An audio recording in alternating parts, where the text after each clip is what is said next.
You will not believe what just happened to my client. On the day of closing, my buyer found mold in her house. And now what? Well, stay tuned till the very end because I will be revealing who had to pay $6,000 in damages for this transaction. On the day of closing, my buyer, let's just call her Rose for the storytelling, she went into the house after she got keys into the house with her painter to kind of get some estimates on paint.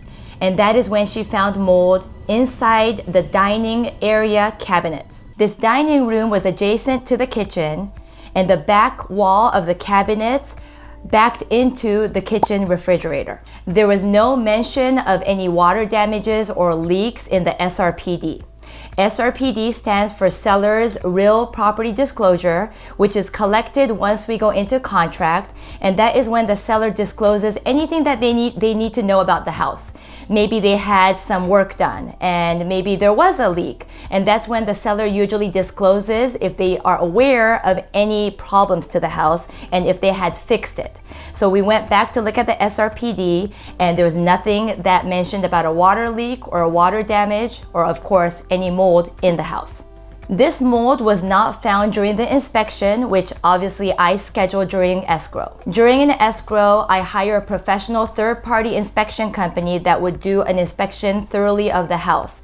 Now, this home was owner-occupied, so the seller had a lot of their belongings in the house, including lots of plates and different things inside that cabinet where the mold was found. So during inspection, we were unable to find that there was mold or there was any water damage behind that wall because as an inspector, they're not able to move things around because it's personal property of the owner. Rose calls me panicked, frantic, stressed out when she finds the mold, and she sends me a picture of it. And I obviously rushed to her house to see it in person. After seeing the mold in person, I was just super shocked. You know, this is something that, you wish you could have avoided, especially during escrow. If this was something that came up, we would have this, fixed right away. Obviously, this is something that we found on the day of closing. So I got the listing agent involved right away. I called her to let her know the situation. The listing agent came to the house to see it for herself. And the first thing we did was that we needed to call a mold inspector to come to the house and test and verify that what we saw was mold.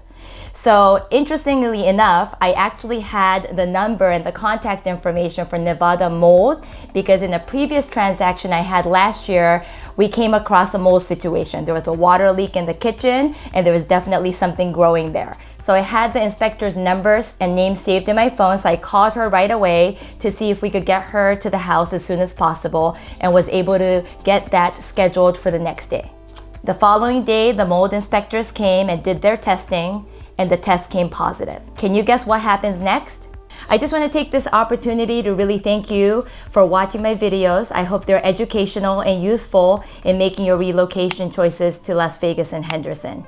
Now let's go on with this story. Once we got the positive result, the seller requested us to reach out to 3 different companies to get a quote from mold restoration companies, and we did.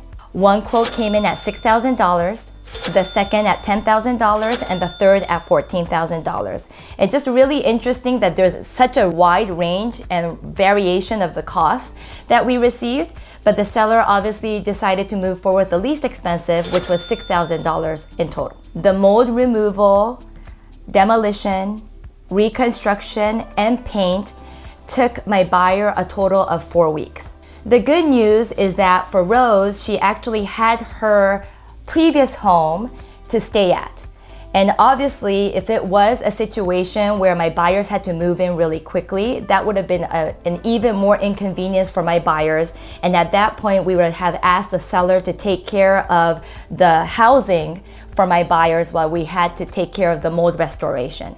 The good news was that Rose has some flexibility, so she stayed in her old house until this was all taken care of, and then slowly started to move into her new house. In this particular situation, finding mold on the day of closing to me was inevitable because the inspectors were not able to properly inspect the house because it was seller occupied. And in most cases, a lot of the homes are not vacant, they're seller occupied. So the seller's personal belongings are in these cabinets where there was potential mold. As a tip and as a takeaway from this story, if there is an area, especially around the kitchen, because that's where usually leaks happen, or in or around the bathroom areas, if there's something fishy, I am going to have my inspector take the initiative to move some of their personal belongings of the sellers to do an inspection, because this is something that could have possibly been avoided if the inspectors were able to look at it. Now, they do have a policy of not being able to move their personal belongings, so it does get kind of tricky and sensitive. If there was an area that was kind of fishy, I would have had, my inspectors, if they had called me, I could have called the listing agent to get the permission of the seller to move their personal belongings so we could do a thorough checkup and a thorough home inspection. This transaction and this discovery of the mold, for me, was the top horror story that I could share with you. This definitely makes the top of my list. And if you're interested in hearing more or any other interesting horror stories that I have, make sure you comment below. I would be more than happy to share that with you. And I really appreciate you subscribing to my channel. See you on the next one.